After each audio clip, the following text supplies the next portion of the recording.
El libro, sobre todo, prueba la extensa erudición del autor. Tenemos todo un recorrido por la filosofía occidental, con especial énfasis en determinados autores como Sócrates, Giordano Bruno, Tomás Moro, Hipatia, también de la que vamos a hablar, o bueno, pues Foucault y nombres importantes de la filosofía europea.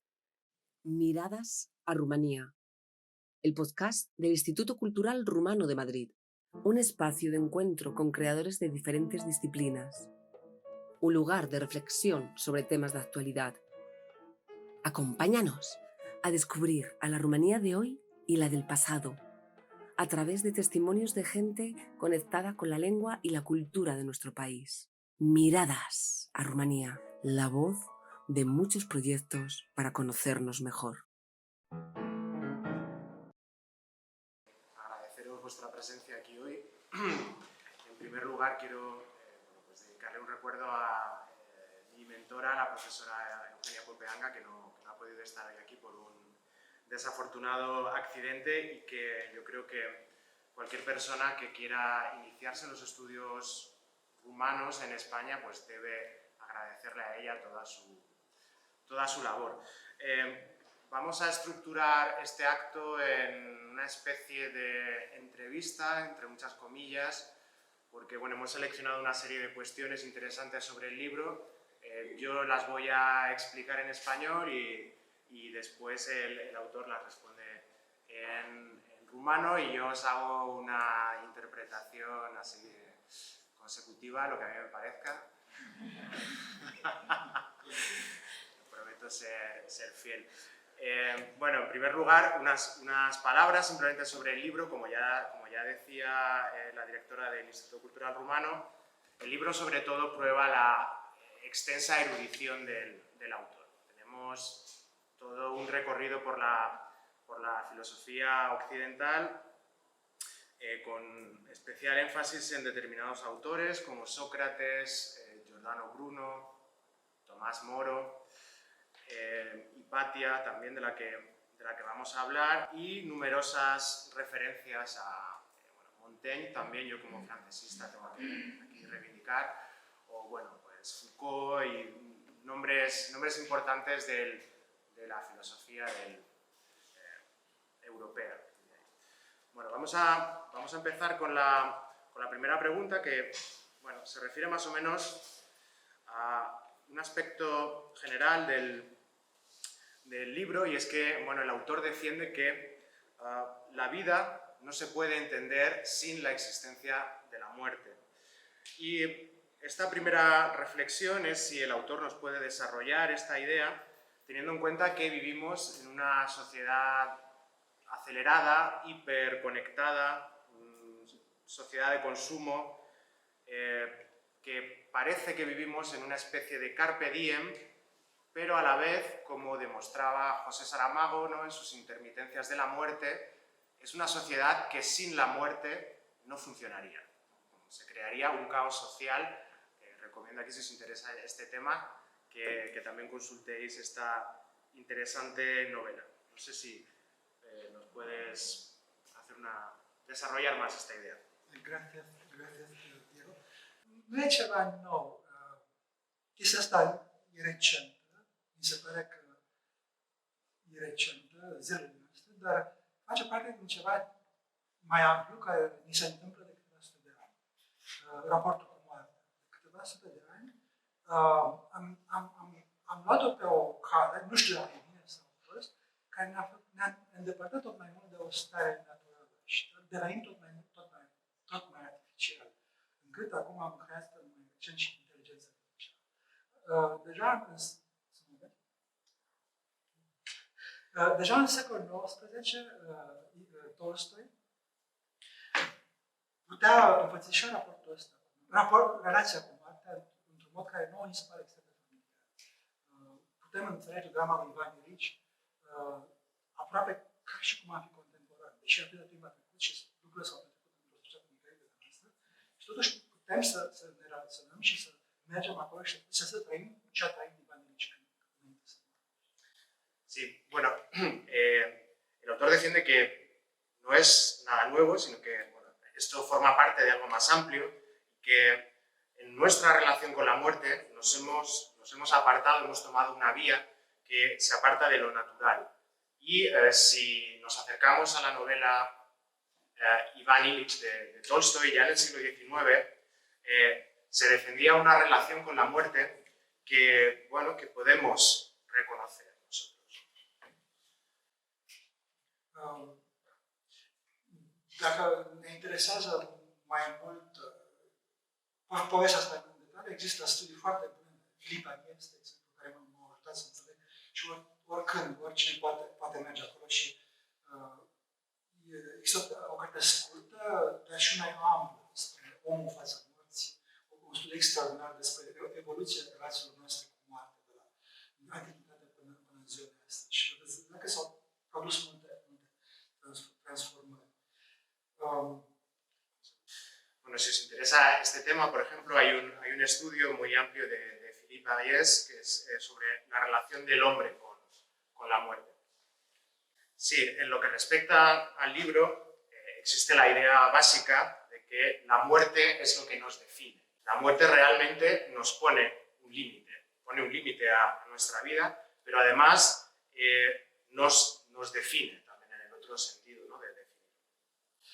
Ne definește, evident, în cazul pe care l-ați invocat, José Saramago, e o poveste foarte frumoasă și elimină în sfârșitul ăla și apar tot felul de probleme sociale, politice, economice și așa mai departe.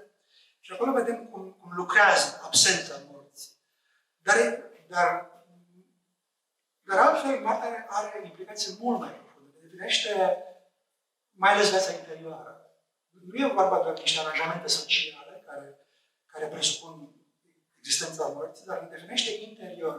Tot ce gândim, felul în care am ajuns să simțim, să ne raportăm la lume, la ceilalți, la noi înșine, are legătură cu moartea. De exemplu, facem o ierarhie a lucrurilor în raport cu finitudinea.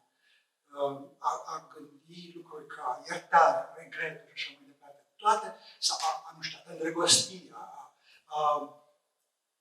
toate intensitatea emoțiilor le definim în raport cu moartea.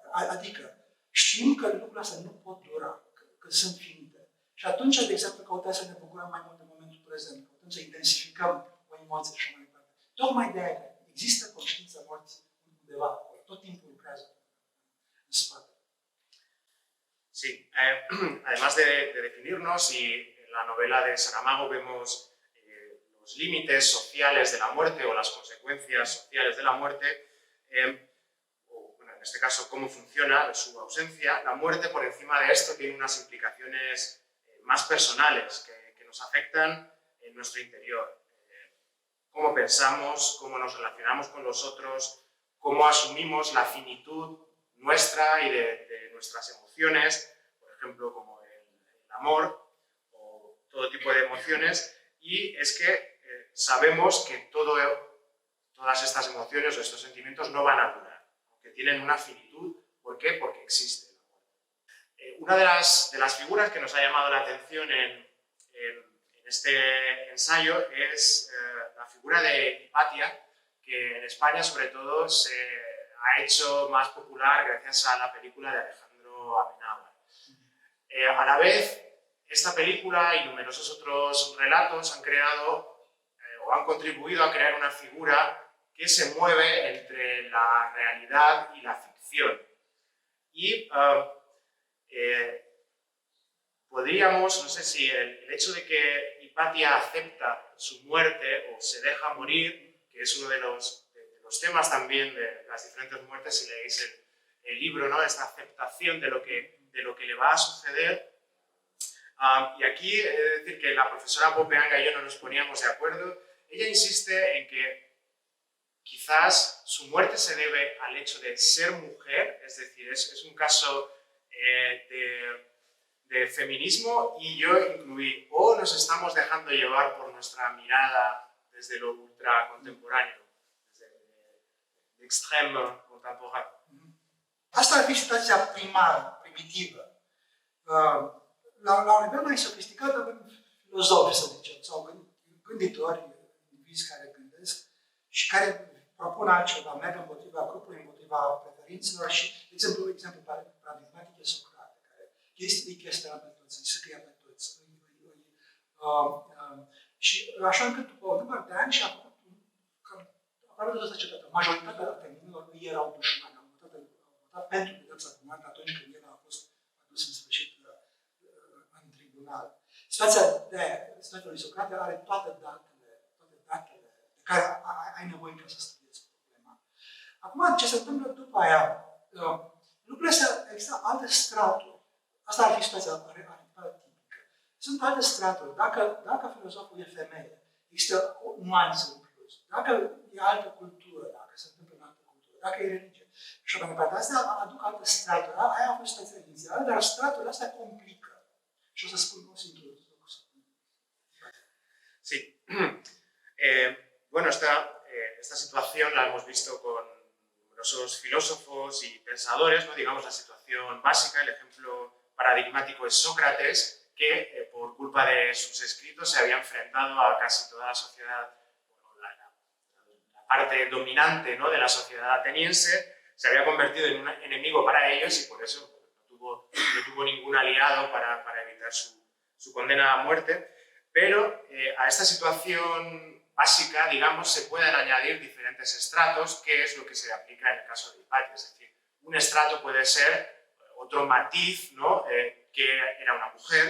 Podemos añadir también el matiz cultural o religioso. Entonces, es una situación un poco más compleja que la situación, por ejemplo, de Sócrates.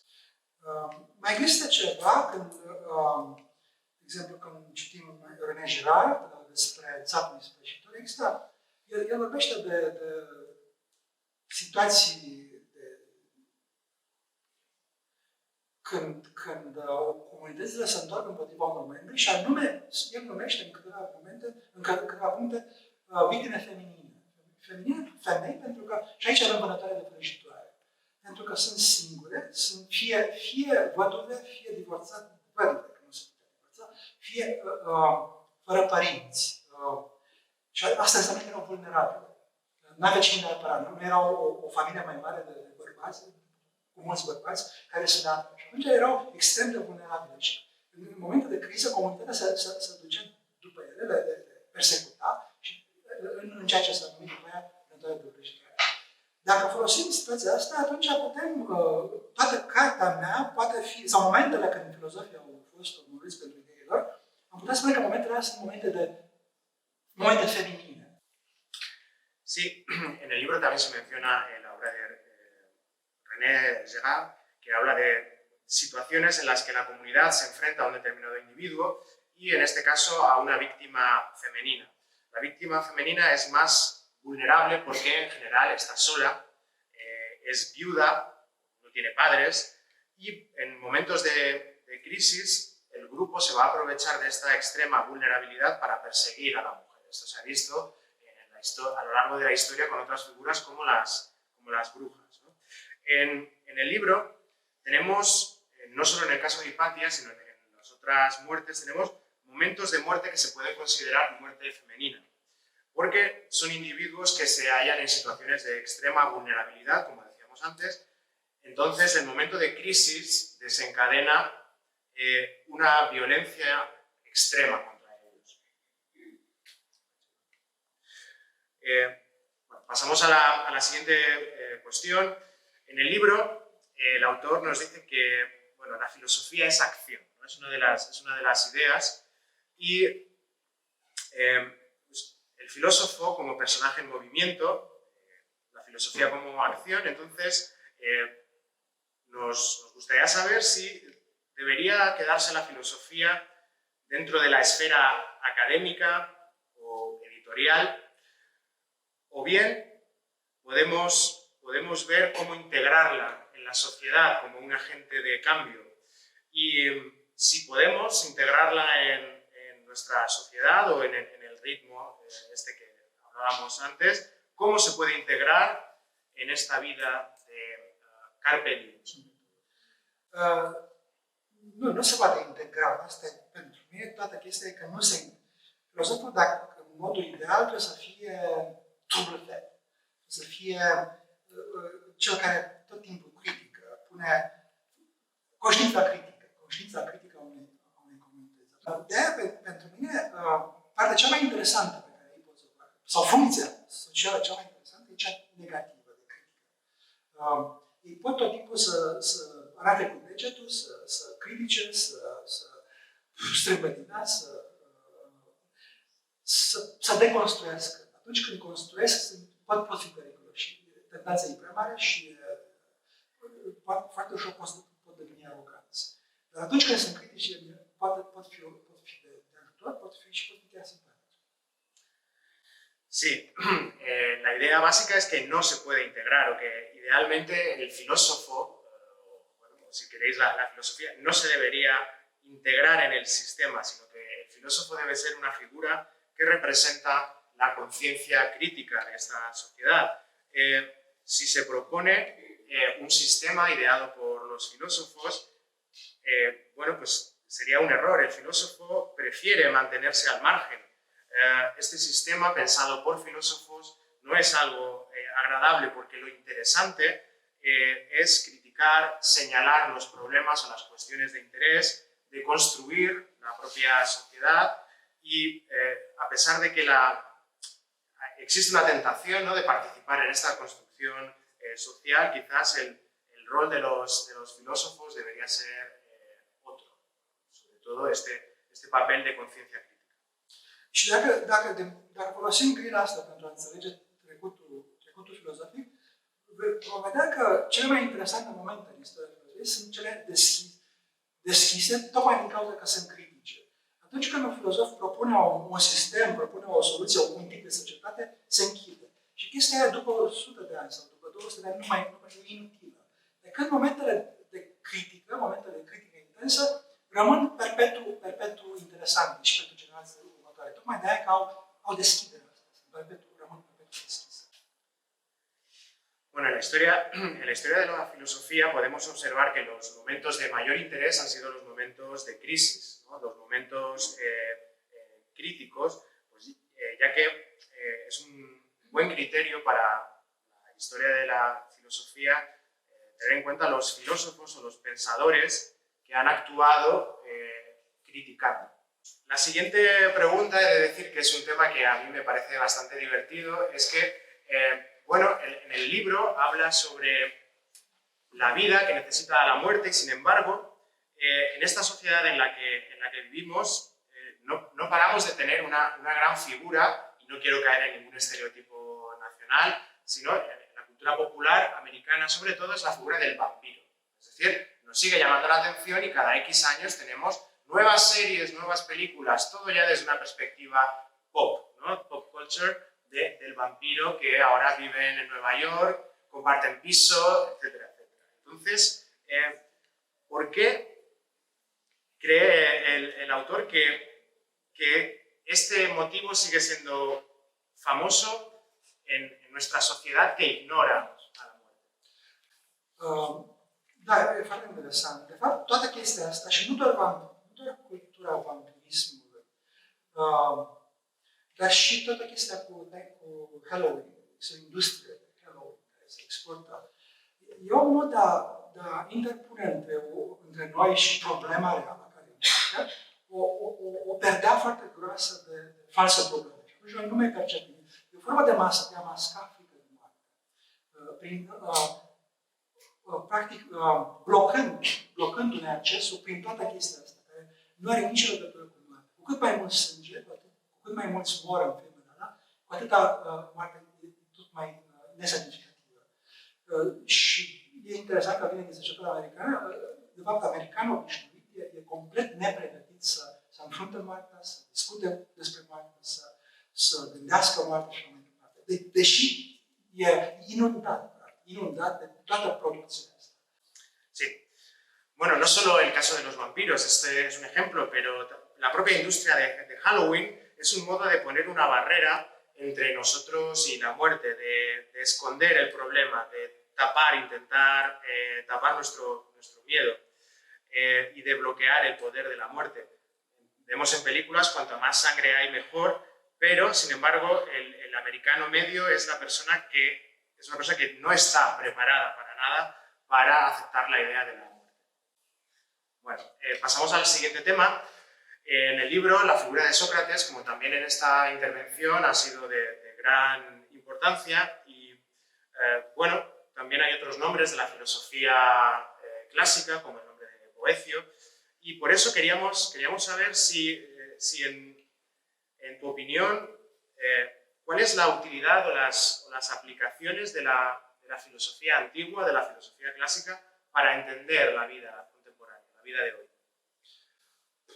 Există cel puțin două moduri de a înțelege trecutul. Este unul aproape vulgar, foarte utilitarian, în sensul că ați văzut poate titlul de genul cum să conduci o companie ca un stoic, cum să conduci mașina ca un filozof. Putem folosi orice figură din trecutul antic, eventual, și să le aducem la timpul nostru la preocupările cele mai prozaice, cele mai precise. Asta e iarăși vulgar și neproductiv. Asta ar fi un tip de raportare, dar o să propun altceva. Sí. Bueno, vamos a proponer sobre todo dos modos de entender esta cuestión.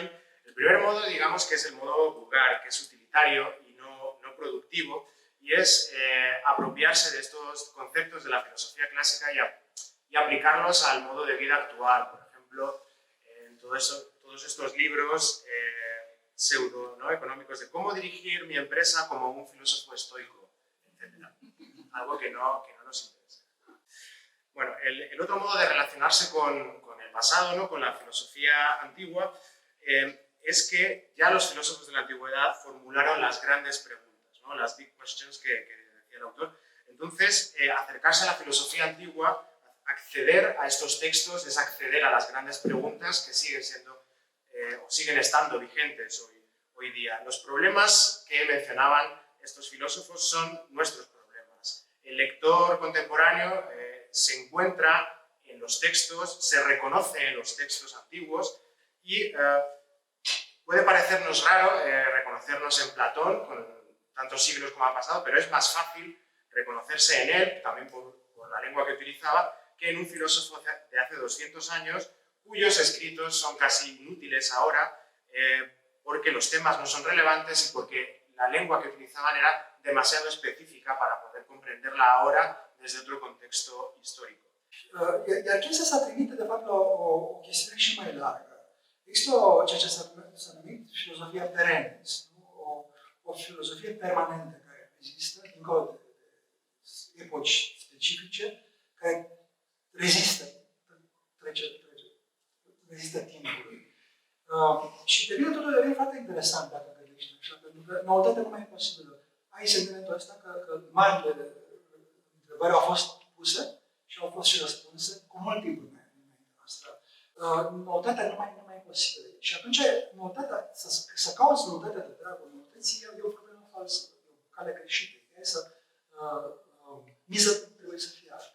Nu noutate, nu produci un text ca să fie original, să fie nou, ci ca să comunici ceva. Unul cel mai influenți filozofi, probabil cel mai influent, aș spune cel mai influent filozof vreodată, care a fost Confucius, a spus când trăia, eu nu aduc nimic, n-am inventat nimic, eu transmit. Sí, esta cuestión se enmarca en un contexto más amplio de la filosofía perennis, ¿no? La filosofía permanente que resiste al paso del tiempo. Y básicamente lo nuevo, la novedad, no es posible. Ahora mismo el autor escribe un libro sobre el poder y ya descubre que, por ejemplo, lo que decía Carl Schmitt ya lo había dicho Nietzsche.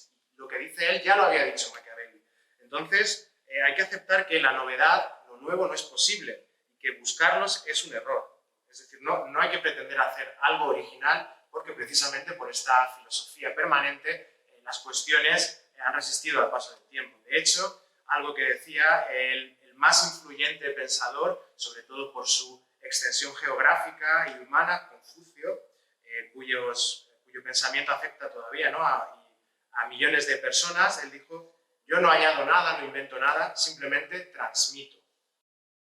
Miradas a Rumanía. La voz de muchos proyectos para conocernos mejor.